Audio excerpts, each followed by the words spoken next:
custa o GNP Brasil por ano? 509 bilhões. 509 bilhões.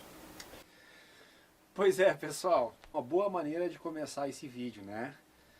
Gente, eu fiquei os últimos 2 dias coletando imagens e montando esse vídeo que eu vou apresentar para vocês agora, tá? E eu tive uma certa dificuldade porque tinha alguns dados que eu tinha coletado aí há 3, 4 anos, outros mais até atrás, e tinha feito anotações, e como naquela época nem o canal eu não tinha mais as fontes, as origens. Eu me lembro que como a maioria das coisas que a gente nem entende como, vai aparecendo, vai caindo no teu caminho, né? Tu tá navegando pelo YouTube, tu vê um vídeo com um título interessante dos assuntos que te interessa, tu clica naquilo e aí tu vai aprendendo as coisas, né? Parece que tu é direcionado, que alguém vai botando esses vídeos no teu caminho. Só que naquela época, para mim, o importante era a informação. Então eu anotava muito da informação, mas eu não tinha o cuidado de anotar o nome do vídeo, quem publicou o vídeo, ou de guardar o vídeo, né? Então eu tive muito trabalho, porque eu não lembrava os títulos, eu não me lembrava do nome das pessoas, mas eu tinha todos os dados anotados nos cadernos, né? E então foi um processo meio demorado. Inclusive, uma inscrita aqui do canal, né, que é a Denise, ela perguntou onde eu tinha achado os dados. Aí eu levei 3 dias para responder para ela, porque eu tive que achar onde eu tinha coletado os dados, né? Que aí eu passei para ela, e vou deixar os links para vocês também aqui de tudo isso que está sendo apresentado aqui, porque é muito, muito importante mesmo, né? No caso era o Patrick Moore, né, que ele fala sobre as partes por milhão direitinho lá, e agora esse vídeo que eu custei achar, eu resolvi colocar um pedacinho. Vamos ver se o YouTube vai deixar eu botar eles como eles estão aí, né? Porque em tese era para ser público, mas sabe como é que é, né? Enfim. Então, pessoal, eu quero já desde já que vocês percebam bastante um detalhe que eu quero deixar bem claro aqui, que é: eu tenho profundo respeito a todas as partes opostas em relação ao que vai ser apresentado aqui. Eu estou aqui argumentando a minha posição, que é anti-aquecimento global. Por tudo que eu estudei, que eu levantei, que eu estou trazendo nesse vídeo para que vocês possam olhar onde é que são as fontes, quais são os estudos, por que a gente está acreditando que não existe aquecimento global, que não existe efeito estufa, que não existe camada de ozônio, como eles falam. É claro que nós temos uma questão muito importante, que é todo mundo que está aqui no vídeo falando contra, que são os que apoiam, que são os que endossam a questão do aquecimento global. Eu não estou aqui colocando eles como os vilões, como os criminosos da história. E para explicar isso, eu quero colocar um exemplo para vocês, que isso né, há muitos anos atrás, mas muitos anos atrás. Aí ele queria estudar os egípcios. Era um cara chamado Maneto, ou Maneton. E então ele desce lá para o Egito e ele começa a estudar, e quando ele começa a ver aquelas coisas das tumbas lá, ou os faraós, né, governou por, sei lá, 15 mil anos, 8 mil anos, e o cara, não, mas como? Né? Um indivíduo só governaria por muito mais anos do que eles próprios, os gregos, acreditariam que a humanidade existisse, ou seja, eles acreditavam que a humanidade existia há apenas 6 mil anos, e daí tinha relatos lá, não sei precisamente, gente, mas vão lá pesquisar, né? Mas era 23 mil anos, 8 mil anos, 12 mil anos, era muita coisa, tu entende? Então, o que aconteceu? Como isso não se enquadrava no calendário gregoriano, né, eles simplesmente resolveram limar essa parte toda, dizendo, não, isso não existia, isso é folclore, ninguém vive tanto assim, né? Como é que vai viver tanto assim se a nossa própria humanidade só existe há 6 mil anos? Era a concepção que eles tinham na época. Então foi refutado todos os estudos do Menito nessa parte, e tudo foi colocado como folclore. Folclore, só folclore. E hoje, com as atualizações das histórias, com questões arqueológicas que está se descobrindo aí, a própria questão dos Anunnaki, a gente vai descobrindo que, cara, não é bem assim. E a ciência está, a verdadeira ciência, os verdadeiros cientistas, né, estão trazendo informações realmente revolucionárias, que vai deixar muita gente... Primeiro, vai ser muito difícil de muita gente entender e acreditar o que está acontecendo a nível de revelações, a nível de tudo. Bom, enfim, Vamos voltar aqui para uma questão mais urgente e diz muito respeito ao nosso cotidiano, diz muito respeito às nossas vidas e diz muito respeito ao que o governo vai começar a impor para a nossa vida daqui por diante.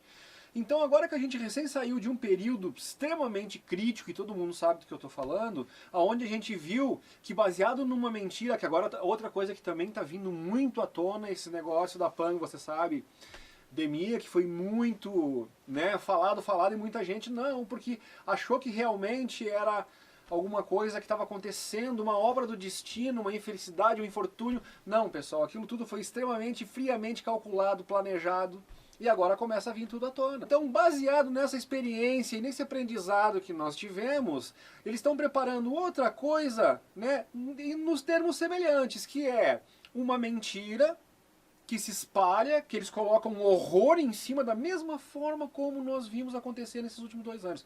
Eles vão botar um terror em cima de um assunto para depois vir o golpe em cima da gente e o controle e o cabresto.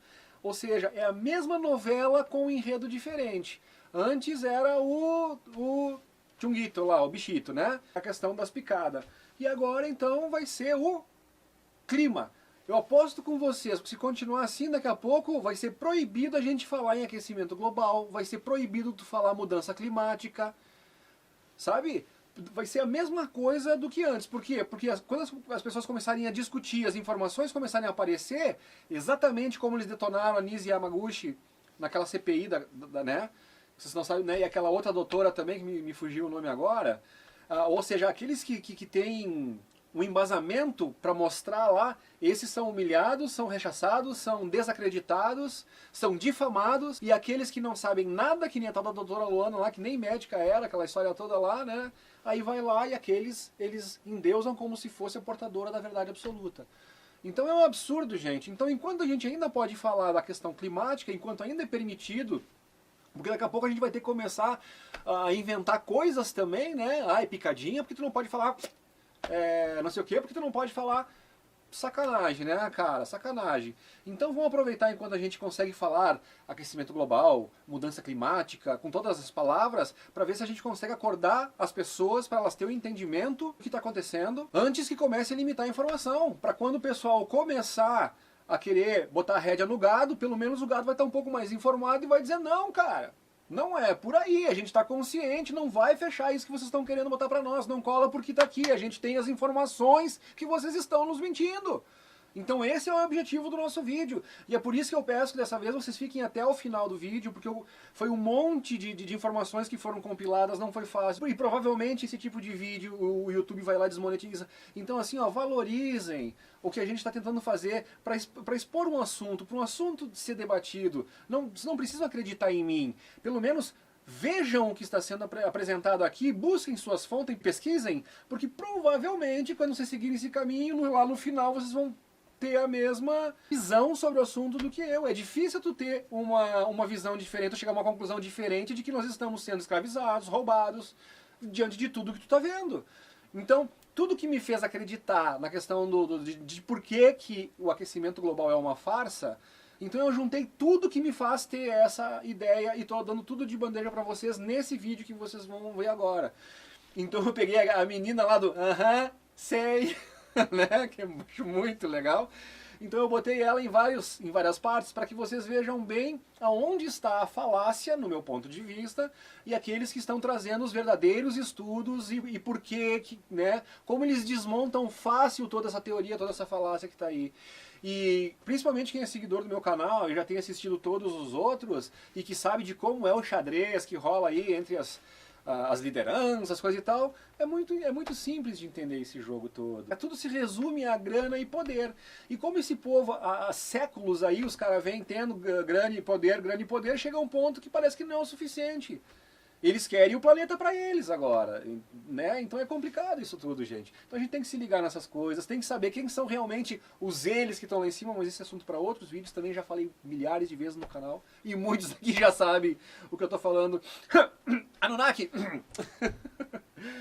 A gente brinca um pouco, cara, para descontrair, mas assistam até o final e repassem isso para quem vocês puderem, pessoal, que é muito importante. Só para concluir, antes de apresentar toda a documentação que encontrei para vocês verem, documentação visual, os vídeos, as informações, né?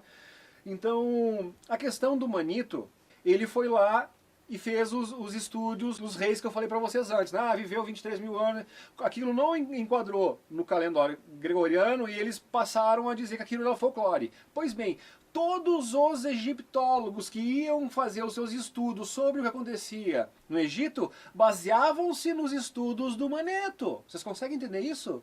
Ou seja, se o próprio Maneto, né, descartou coisas que eram realidade, botou aquilo como folclore, e todas as outras pessoas pegaram essa ideia que é falsa, que é errônea, que não corresponde à verdade, e saíram reproduzindo como se fosse o embasamento da verdade. Não, eles saíram de uma falsa premissa, eles saíram, o início está errado, o cara já falou uma mentira, ainda que incompreensível para eles naquela época. Eu já tenho uma visão diferente, eu já acho que era a mão dos Anunnakis ali, né, justamente para que isso não vazasse, porque eles não queriam saber que tem pessoas imortais. Não existe ninguém imortal. Os Anunnaki, quando viessem a saber que os Anunnakis existiram em algum momento, mas isso foi milhões de anos atrás. Quem é que ia imaginar que eles iam até hoje aí puxando as cordinhas das marionetes? Aí a gente começa a entender as coisas, o porquê dessa coisa toda, gente, tá? Então, de novo, o Manito volta lá com os estudos dele, uma parte é suprimida dos estudos e todo mundo passa a ter referência em cima daquele estudo e acha, não, o Manito já foi lá, pesquisou, ele viu e tal, né, e concluiu. Aí todo mundo baseado na conclusão errônea que o pessoal da Grécia tinha feito. Agora, de novo, se eles erraram proposital ou não, é outra questão. Mas o fato é que todos os egiptólogos estavam ensinando seus alunos e formando novos professores, e escrevendo livros e defendendo teses, em cima tudo de uma falsa premissa. E não dá para condenar essas pessoas todas, entendeu? Tu vai dizer que todos eles eram mal intencionados, que todos eles... Não, de forma nenhuma. E isso se aplica a todos os climatólogos que a gente está falando por aí, né? Então tem muita gente empenhando a sua vida, querendo arranjar uma solução, né? E tem muita gente ali vendida, que sabe que é mentira, que está ganhando um cascalho grosso por trás ali para endossar essa mentira. Então tem de tudo, um pouco. Então aqui a mim cabe trazer fatos, trazer os depoimentos e deixar que vocês tirem suas próprias conclusões. Só que entendam. Eu aconselho que analisem profundamente, porque quem está analisando profundamente está concluindo que é um roubo, que é uma falácia, e o golpe está anunciado. Então, concordar com o que está sendo colocado aqui vai ser um endosso ao cabresto que eles estão prestes a nos colocar por causa dessa questão climática. Então, por isso que eu digo, não quero demonizar ninguém que defende isso, eu só quero que as pessoas olhem o outro lado da moeda. O que vocês nunca vão ouvir Globo, Band, SBT, Record, UOL, Folha de São Paulo, nunca eles vão mostrar o que eu estou mostrando aqui para vocês. Nunca vocês vão ver isso lá. Então vejam até o final, passem isso para outras pessoas, discutam sobre esse assunto, porque é o bolsinho da galera que eles vão morder, mas assim, ó, vão morder feio, vão morder muito, não é pouca coisa. Tá? Nós estamos falando aqui... Por isso que eu comecei o vídeo com esse cara aqui falando 509 bilhões de reais por ano. Isso vai arder muito no do brasileiro se ele não se orientar. Então fiquem com o vídeo, pessoal. Quanto custa o GNP Brasil por ano? 509 bilhões. 509 bilhões.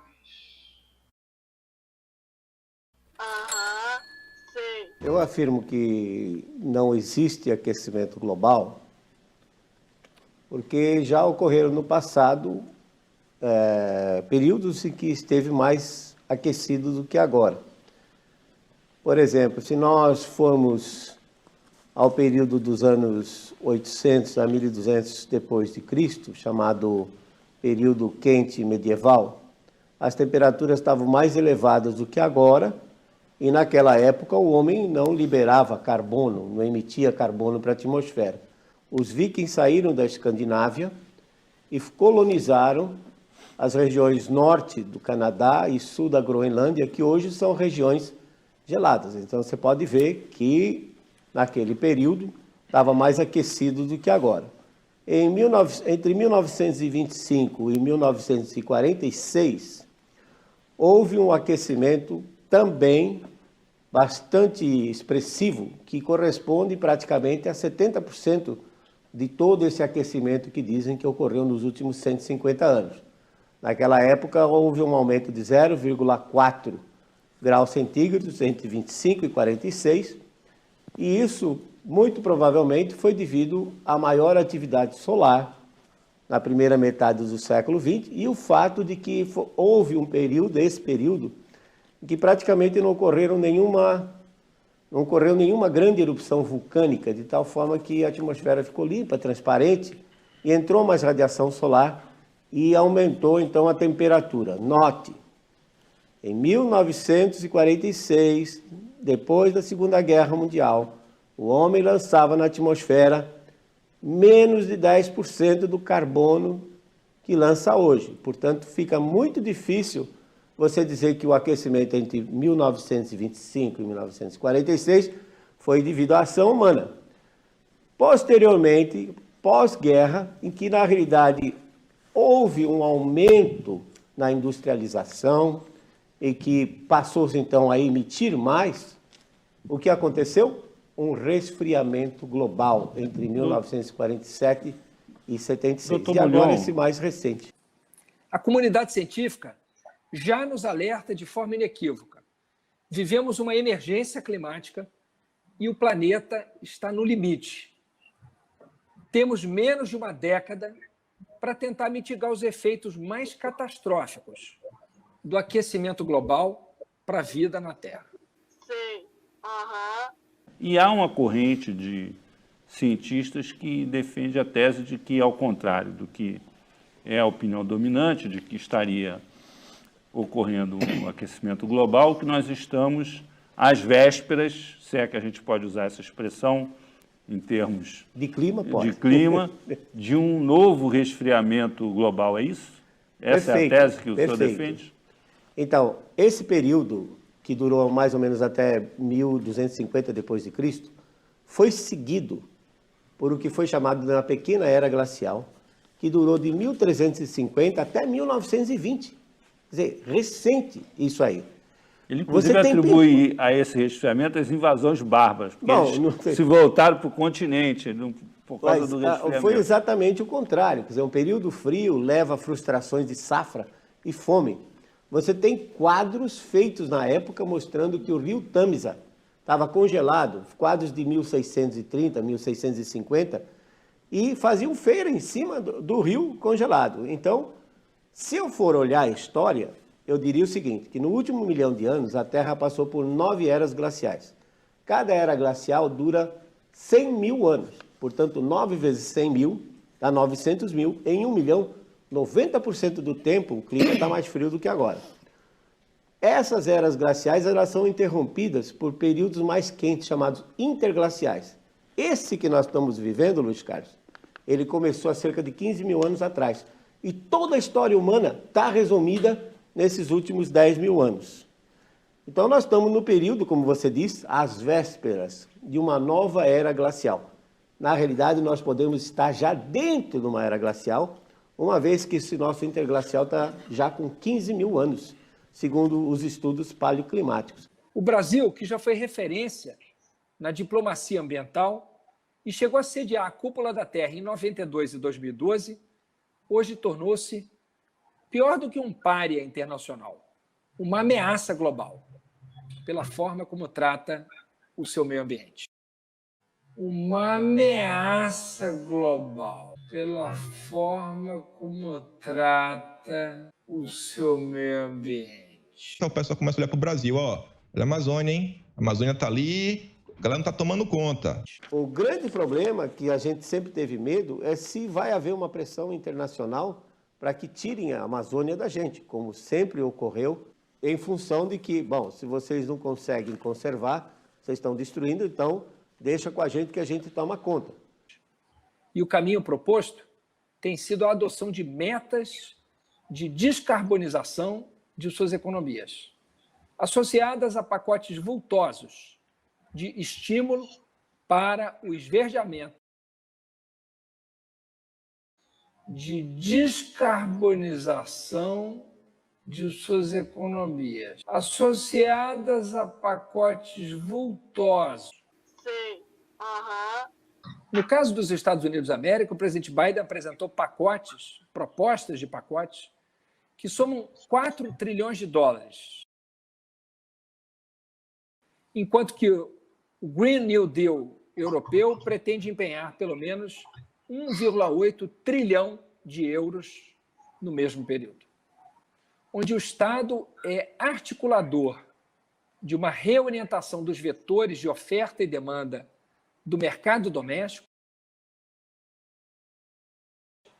através de projetos de infraestrutura, precificação do carbono, novos critérios de compras públicas e o fortalecimento de políticas sociais. No Parlamento, eu apresentei o projeto de lei que pretende reconhecer a emergência climática e fixar em lei uma meta de neutralização das emissões brasileiras até 2050. Eu tenho estudado muito essa questão e estou disposto a travar esse debate no Parlamento, na sociedade e com a universidade. Então, nós, homem, estamos mudando uma condição natural a que nossa espécie se acostumou a viver. Então, essas mudanças climáticas são causadas pela nossa ação em mudar a condição de operação da Terra. Nós temos que fazer conservação ambiental, Zilda, e temos que fazer com base na educação e não nessa falácia de dizer que o mundo está aquecendo, que a camada de ozônio está sendo destruída pelo homem. Eu fico preocupado, Zilda, porque eu vejo no livro das crianças, da 4ª e 5ª série do ensino fundamental, essas coisas. Que o homem está destruindo a camada de ozônio, que o homem está aquecendo o globo. E não é verdade. Hipóteses não deveriam estar nesses livros das crianças, porque, na realidade, isso não é uma educação. Isso, na minha opinião, é uma lavagem cerebral. O que vai acontecer daqui a 20 anos, quando essas crianças perceberem que nada aconteceu do que estava escrito naqueles livros? Será que a ciência vai ser acreditada? Paulo, quais são as principais ações do homem? O Gilberto mencionou, a gente está fazendo coisas que aquecem o planeta. Quais são as principais ações do homem que contribuem para essas mudanças climáticas e aquecimento do planeta? Bom, como o Gilberto colocou, uma das principais ações é que nós estamos mudando a composição da atmosfera. Hoje, cerca de 90% dos gases de efeito estufa que lançamos na atmosfera são associados à queima de gasolina, óleo diesel, óleo combustível nas termoelétricas e assim por diante. A queima de gasolina, óleo diesel, óleo combustível nas termoelétricas e assim por diante. E cerca de 10% é causado ainda pelo desmatamento de florestas. E cerca de 10% é causado ainda pelo desmatamento de florestas tropicais, particularmente na América do Sul. Sei. Aham. O uso, por exemplo, excessivo de automóveis no setor de transporte. O outro problema é que a guerra que influencia o preço de tudo aqui dentro, que o combustível está atrelado a tudo.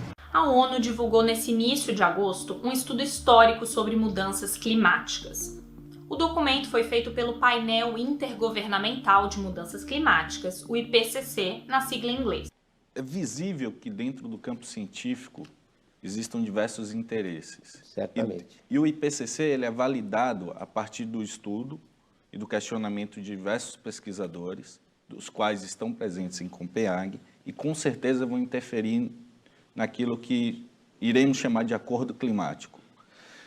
De que maneira o senhor avalia a participação dessas revoluções estruturais da ciência, das interseções que a ciência faz com outros campos, como a própria geografia, que é uma ciência que acabou sendo abraçada também pelo IPCC com relação ao estudo que o senhor tem tocado? O IPCC, como o próprio nome diz, é a sigla em inglês para Painel Intergovernamental de Mudanças Climáticas. Esse intergovernamental significa que não é um organismo científico. Quem dá a última palavra são os representantes de governo. Esse intergovernamental significa que não é um organismo científico. Quem dá a última palavra são os representantes de governo. Por isso que você tem lá o pessoal todo de grande escalão. Então o problema não é científico, porque muito poucos climatologistas, meteorologistas, participaram desse último relatório. Você tem muita gente de outras áreas que não entende nada de clima. O relatório grandão mesmo, o básico, que tem mais de 1000 páginas, esse, quando ele coloca as coisas, ele é todo cheio de cuidados e mostra as incertezas que existem. Aí o IPCC faz um livretinho chamado Sumário Executivo para Formuladores de Política, de 20 páginas.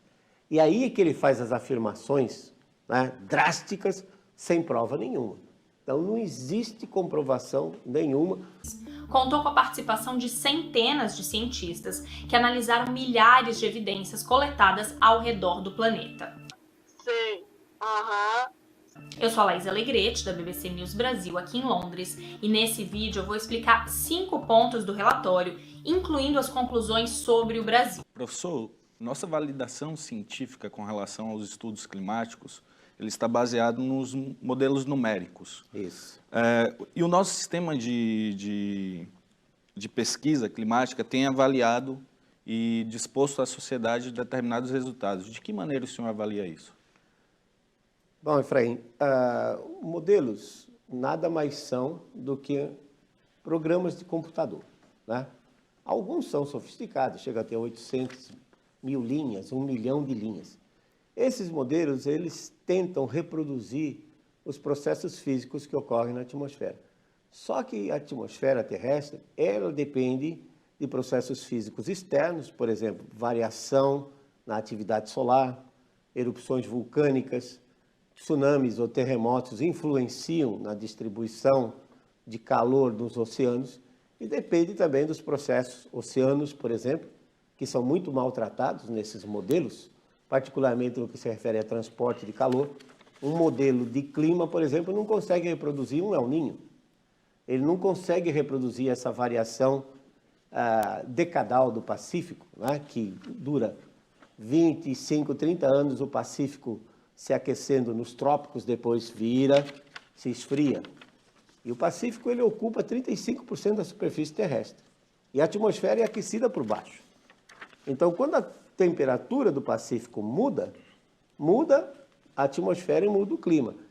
Esses modelos, eles fazem projeções, Efraim, em cima de cenários hipotéticos que jamais vão ocorrer. E os modelos em si são deficientes. Então, por exemplo, se eu fosse acreditar no modelo, eu gostaria de ver esse modelo prevendo, entre aspas, o passado. Porque os passados eu já tenho dados, né? E fizeram isso. E o erro é muito grande. Quer dizer, os modelos atuais não conseguem reproduzir o clima passado. Então, eu não tenho garantia que eles vão produzir o clima futuro. Ou seja, resultados de modelos são inúteis, não se prestam para planejamento. O que hoje se pensa para se evitar o aquecimento global? Se pensa em tecnologias, inclusive, que hoje são muito imaturas. Em tecnologias, inclusive, que hoje são muito imaturas. Sei. Aham. Analfabeto, 37 anos. Este é Sandro Alves de Oliveira, um montador de antenas de televisão que mora na cidade de Alagoa Nova, Brejo Paraibano, a 29 quilômetros de Campina Grande. Apesar de toda a simplicidade, ele tem uma mente privilegiada. E a partir da curiosidade aguçada, conseguiu fazer na prática o que muita gente sonhou a vida inteira: transformar água em combustível. Em tecnologias, inclusive, que hoje são muito imaturas. Pode acreditar, o protótipo foi essa moto ano 2003, que é dele mesmo. E não foram precisos muitos materiais. Uma garrafa plástica que serve como tanque de combustível e esse outro recipiente feito de cano, onde fica o segredo da combustão para o movimento. Eu tenho estudado muito essa questão. Sei. Aham. E estou disposto a travar esse debate no parlamento, na sociedade. Comecei a estudar, botei água e botei só da caixa, botei a bateria e uma série de hidrogênio para ver que expalia gás. Depois explodiu. Explodiu? Sim. Eu botei fogo no gás que estava saindo na moleca, faz um gás. Pegou fogo. Ele já tem combustível para a moto, para não ficar de pé. Para provar que não há farsa no experimento, o nosso inventor retirou o tanque da moto. Depois, ele bebeu água que ele mesmo pegou em um copo e colocou o resto no tanque de plástico. Era hora de tirar a prova. Moto ligada e lá vai ele. Vai mais volta, hein? Tá aí, ó, a Lagoa Nova, a moto andando com água. O preço de tudo aqui dentro, que o combustível está atrelado a tudo. 22 de dezembro de 2021. Eu sou Sérgio Costa e este é o Câmara Rio Notícias. Nós começamos a edição de hoje falando sobre a Lei de Emergência Climática, que torna o Rio de Janeiro a primeira cidade brasileira a tomar iniciativas para combater o aquecimento global e reduzir as emissões de carbono. Sei. Aham. O projeto de lei proposto pelo vereador William Siri foi aprovado pela Câmara Municipal e segue para ser sancionado pelo prefeito Eduardo Paes. Da boa informação climática. Sei. Aham. Eu sou Alexandre Araújo Costa, natural aqui mesmo de Fortaleza, onde eu resido. A onda de frio intenso que vários estados do Brasil estão experimentando tem algo a ver com o calor extremo no hemisfério norte? Eu sou João Felete, repórter da BBC News Brasil, e neste vídeo eu vou mostrar como todos esses eventos estão interligados. Sei. Aham. Em vários lugares do mundo as pessoas estão parando nas greves globais pelo clima. E é muito importante a gente que está aqui no Brasil refletir também sobre o impacto das mudanças climáticas e do desastre ambiental planetário, num aspecto mais amplo, né? Sobre o nosso modo de vida e sobre o nosso futuro mesmo. Vocês sabem que eu sou socioambientalista, então praticamente todos os vídeos aqui do Bem Vivendo perpassam a ecologia como um dos elementos centrais na construção de uma nova sociedade. Só que hoje, diante de muita gente pedindo também, eu vim fazer um vídeo específico sobre a emergência climática e o aquecimento global. Sei. Aham. A camada de ozônio já foi recuperada? Então, a camada de ozônio ela está em processo de recuperação, né? Então, os clorofluorcarbonos, que eram gases que a gente usava na geladeira, descobriu-se mais tarde, que levou ao Prêmio Nobel de Química, descobriu-se que eles destruíam a camada de ozônio, e a camada de ozônio foi reduzida em cerca de 15%. Sei. Aham. Famosa camada de ozônio. Que não existe, né? A camada de ozônio é uma coisa que não existe, né? Não existe? Não. Meu Deus, que alívio que eu estou hoje. Quer dizer que o carneiro pode dar pum à vontade.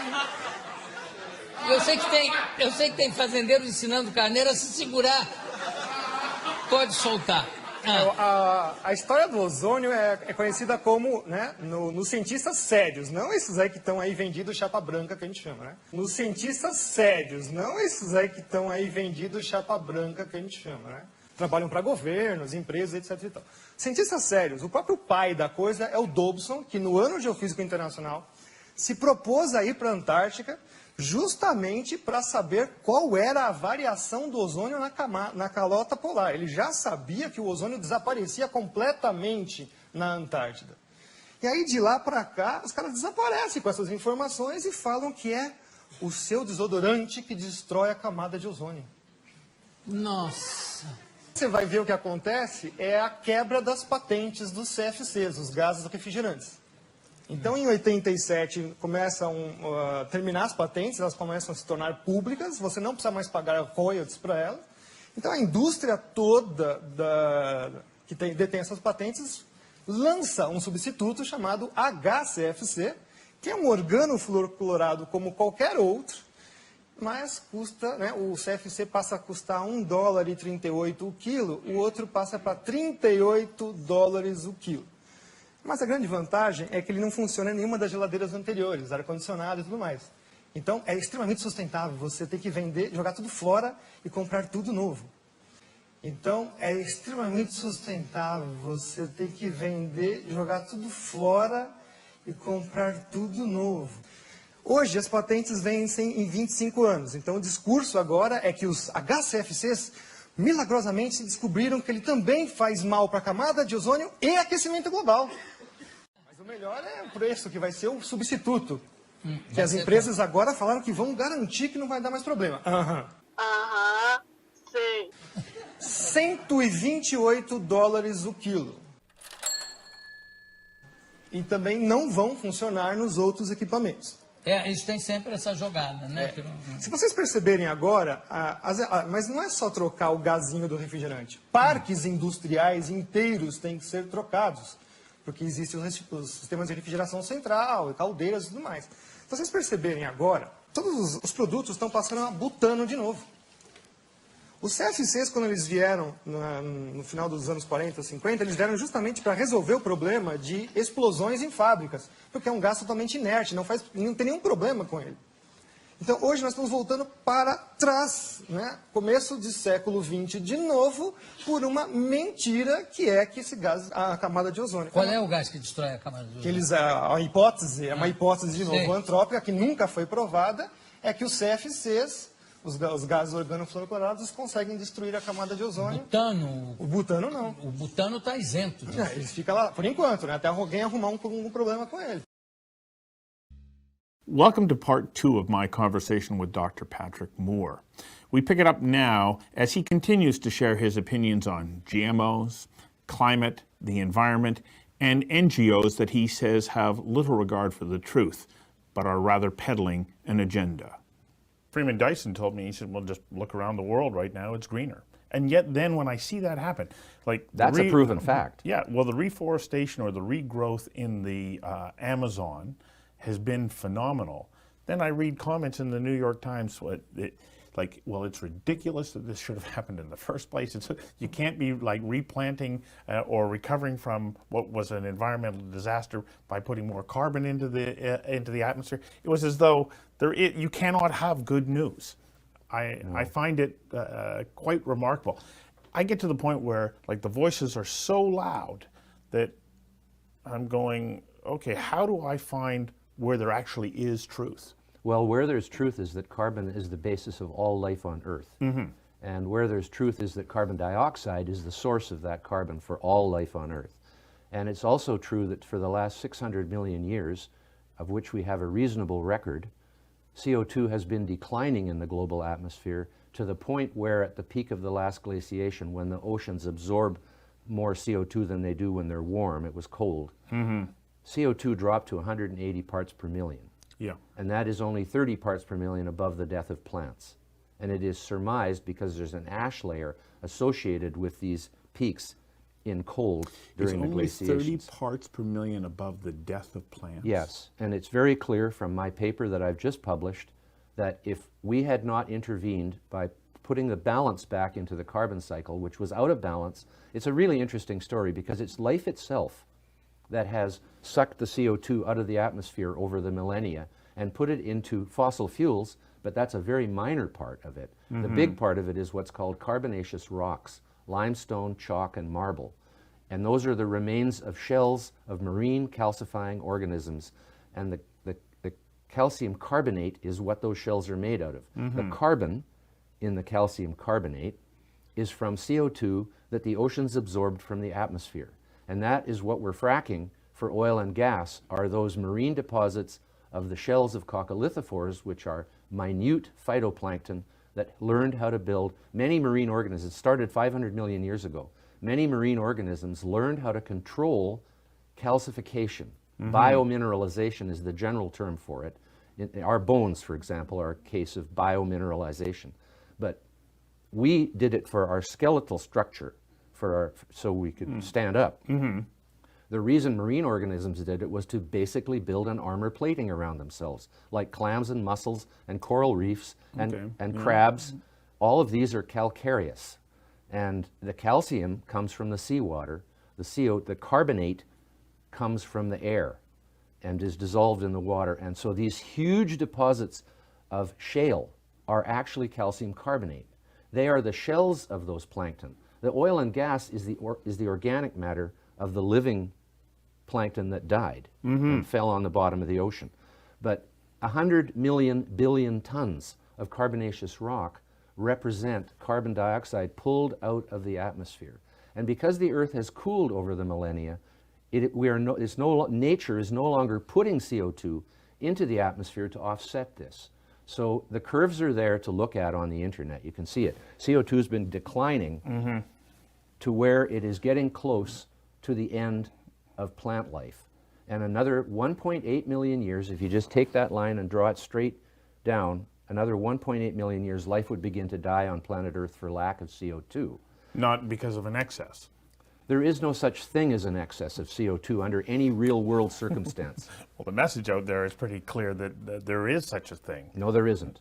Because it's proven fact, for example, that greenhouse growers they actually buy CO2 in bottles. Well, I know, they pump it in. They pump it in to get it up to 1,000 parts per million. The optimum CO2 level for plant growth, which, when you think about it, is the basis of all the animal life on Earth. Every insect, every vertebrate, every invertebrate, all the things that are not plants depend on the plants for their existence. The sugars the plants produce through photosynthesis are the energy supply for the whole world. What are those sugars made out of? Water and carbon dioxide. Those are and when you burn fossil fuels, which are the result of photosynthesis, what do you get? Water and carbon dioxide and some contaminants, which we know how to clean. But that's what basically comes out of the tailpipe, is water and CO2. Plants take those two things and turn them into glucose, sugar, and everything else goes from there. So we should care about the plants. And if we cared about the plants, we'd put the CO2 up to 1,000, and it's only at 400 now. And actually, it may not be possible for us to get it to 1,000 just due to the fact that there's only so much fossil fuel. But the other interesting thing is the carbonaceous rocks, limestone, that's what we make cement with. And when we make cement, about 5% of the CO2 emissions from humans today in this world is from cement production. By burning calcium carbonate and creating calcium oxide, which is lime, which is the major constituent of cement, and CO2 goes up. So we can actually burn lime with solar energy. By focusing solar heat onto lime, we can burn it. So even if we run out of fossil fuels and the CO2 starts going down again, say 3 million years from now, humans will still be here 3 million years from now. You see, I'm that optimistic.